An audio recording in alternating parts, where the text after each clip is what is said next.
Hi everybody. So this is actually my second attempt making this video on anti-Semitism and anti-Asian hate in America. Um, the first one I kind of had a lot of f-bombs because I was really angry. Now I'll talk about the what started this off. Me wanting to make this.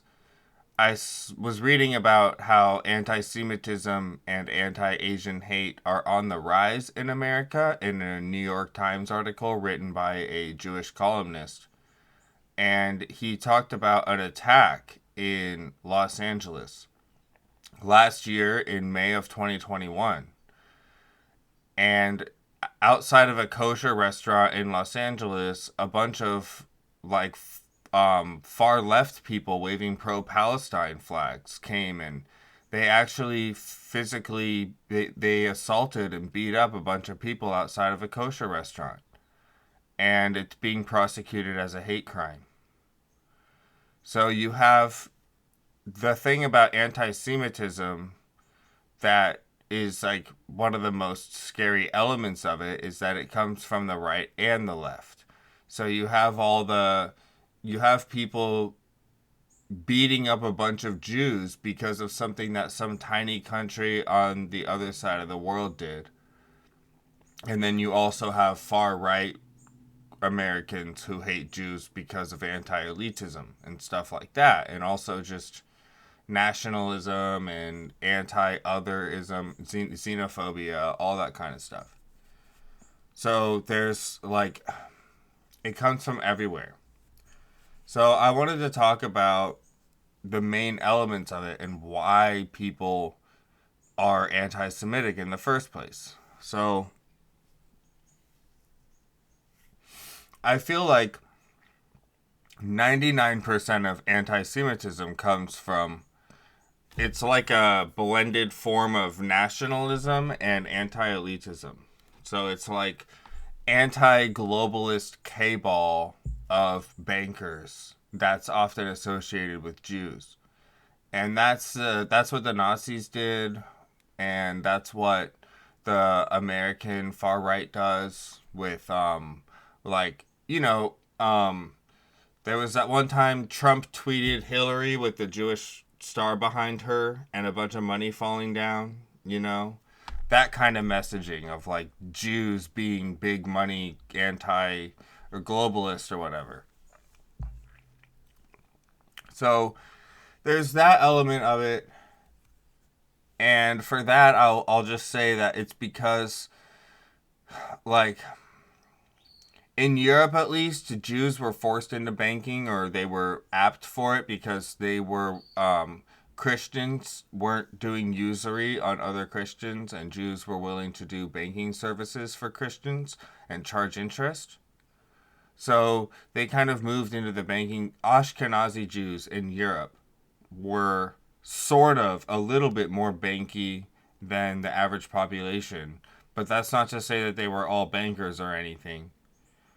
Most were just normal people.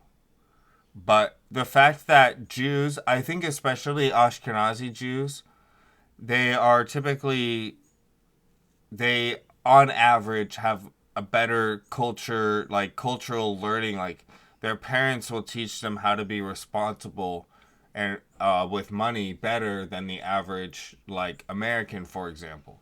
So it's all averages, of course, but you end up in a situation where Jews are perceived as these people who know how to game the system because they seem to have money and be well off. And so they must be doing something, they must be conniving together or doing something like that is sort of the common anti-Semitism perspective. Um, and that's when you bring up people like George Soros, right? A really rich Jewish billionaire who's like a common villain on the far right. George Soros is like a really common villain, and it's just this idea of Jewish shadow politics. So the Jewish shadow politics assertion, I would say, exists on the right, and then it exists on the left too in regards to Zionism, right? a lot of left-wing Americans would say that Jews create more tolerance and acceptance for Israel than there should be. They bring up they talk about how it's not anti-Semitism, it's anti-Zionism, and they bring up how it's like they bring up all the Jewish organizations that support Israel and stuff like that. And you know, it is anti-Semitism because they're beating up, it leads to beating up a bunch of Jews outside of a kosher restaurant in Los Angeles.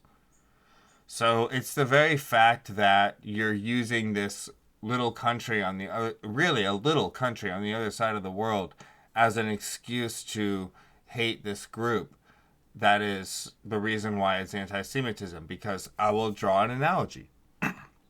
How often... What if every time Turkey denied the Armenian genocide, people went to Turkish restaurants or kebab places and beat up the Turks there? What if every time, China did something mean to the Uyghurs or the Tibetans, like, people went and beat up Chinese? Like, that's kind of the same thing that happens with Israel. It is anti-Semitism because you're making this giant thing out of a very small ethnic conflict in one part of the world in the Middle East and using it to promote this worldwide anti-Jewish mentality and conspiracy. So, and you can do that with any group. Every time Saudi Arabia does something bad, is it the fault of Saudi Muslims? Every time a Muslim country commits a sin or does this or that, can you say that it's the fault of Muslims?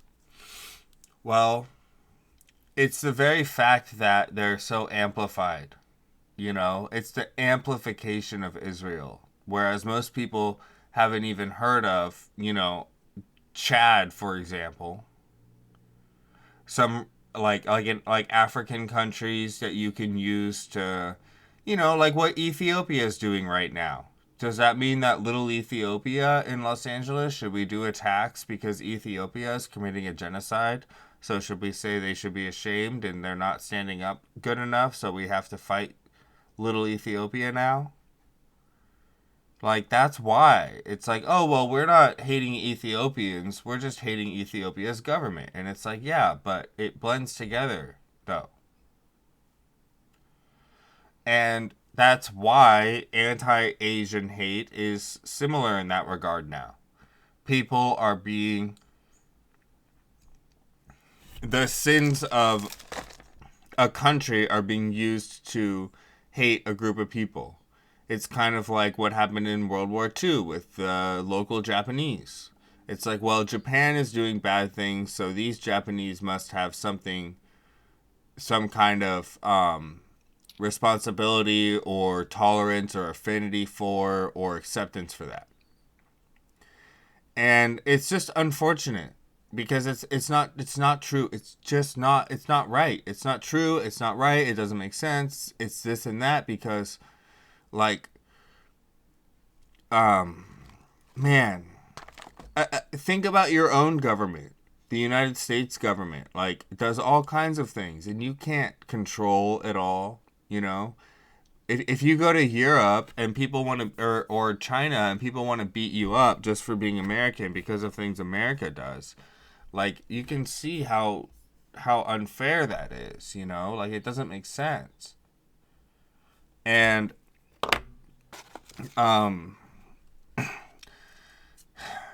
I think Asians, like Chinese, like anti-Asian and anti-Chinese hate that's on the rise in America, that is, I don't think that has the same globalist, like, global banking conspiracy that anti-Semitism has.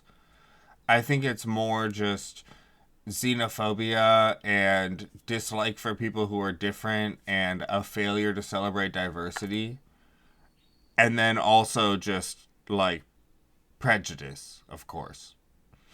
So, xenophobia and prejudice for anti-Asian. Um, and then xenophobia, prejudice, and all the other historical stuff that's been circulated about Jews for hundreds of years, thousands of years, for anti-Semitism. And guys, like, America is the country where it makes the least sense to be afraid of people just for being different. I mean, that's all they are. It's just a little different.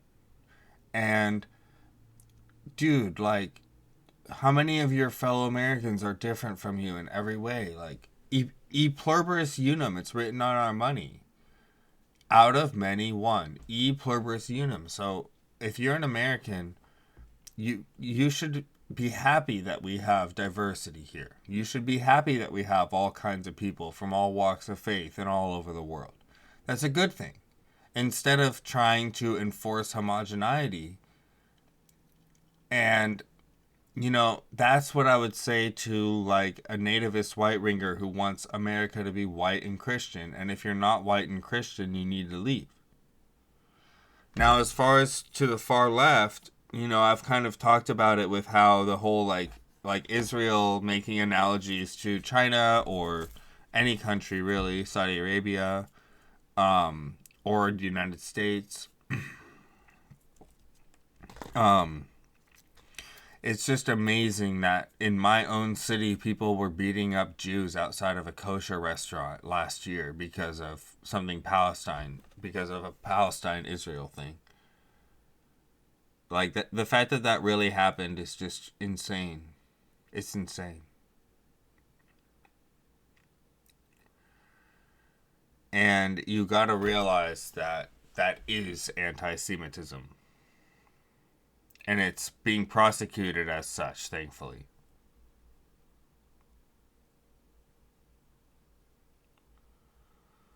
So, overall, my main message for the video is that I can't understand or go into all the reasons why people might hate Chinese and Jews in, you know, France. But in America, I can just say that I really feel like it just doesn't make sense.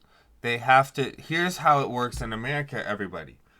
People are individuals, and you don't get to just harm or write off or dismiss or not let in individuals because of a group attribution, neither their religion or their ethnicity. You are an individual, and you have individual human rights that are given to you by God, not the government. So, as an individual, you have a human right to be treated as your own person instead of as a slave or something else like that.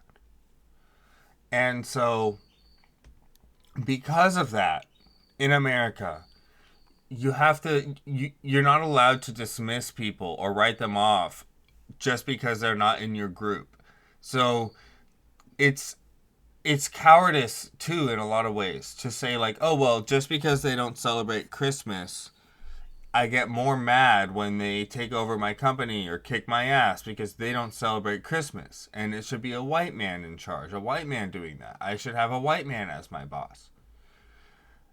Or if you're on the far left too, a lot of it is blended with anti-corporatism and anti-elitism. So they'll use words like big companies or globalist companies or billionaires. And, you know, it's all just not thinking in terms of individuals. You have to think, well, if an individual Jew is better at banking than me, then that person wins because and I'm free to get better at banking if I don't like that. Instead of getting defensive and thinking, well, I want the government to treat people who celebrate Christmas differently from people who don't. Or I want the government to treat people who were born here differently from permanent residents or people who were allowed in on a work visa or something. And for me, I've always thought that part of the challenge of being an American is not having anything like that to hide behind. Like, you don't get to be treated special, you know?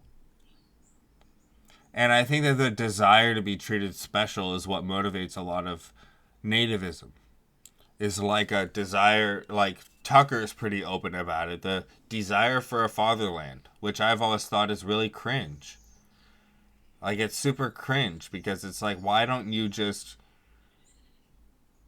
whatever you're upset about, shadow politics, banking, get better at those things. And, you know, upon getting better, they'd realize that a lot of their prejudices and assumptions and feelings weren't true, and that it's a lot more complicated than they thought.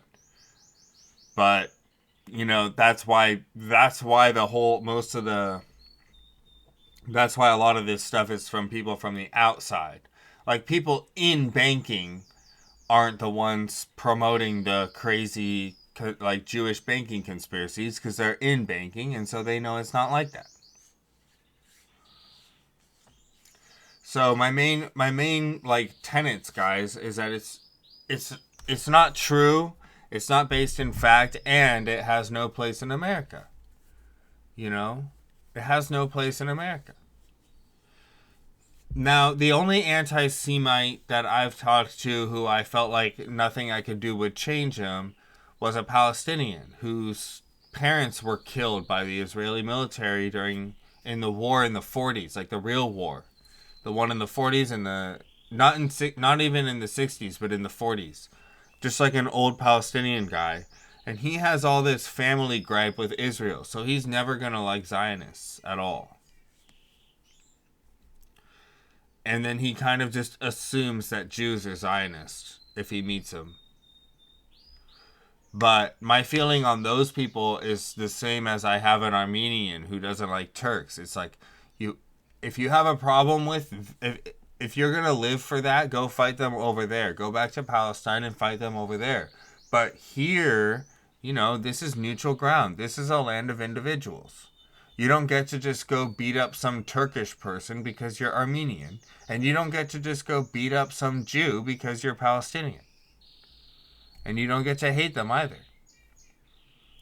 You know, that's like the only time when I'm like a go back to your country nativist, is when they bring nativism and hatred and prejudice over.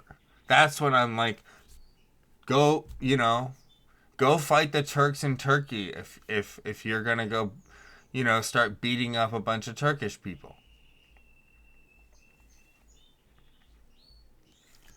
So I guess that's like kind of how I feel to end the video. It's like,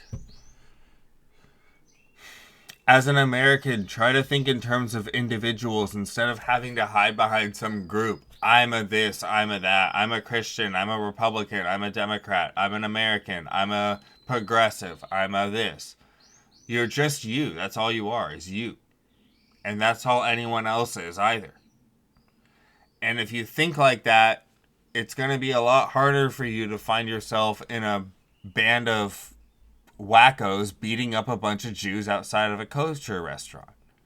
You're just not going to find yourself in those kinds of situations as often, because you'll only see individuals and you won't understand why those Jewish people, you don't know them. Why would you beat them up? Because of some little country? It's all group stuff. You need to get out of that. Man, I don't know why Americans are getting more and more groupy. They're getting more and more like group identity. It's not how I want this country to be. So, thanks for listening, everybody. I hope that maybe one anti-Semite or anti-Chinese or anti-whatever listens to this and is... I don't care if you hate... I don't care about what's in your heart. That's your heart. But don't go beating people up and stuff. You know?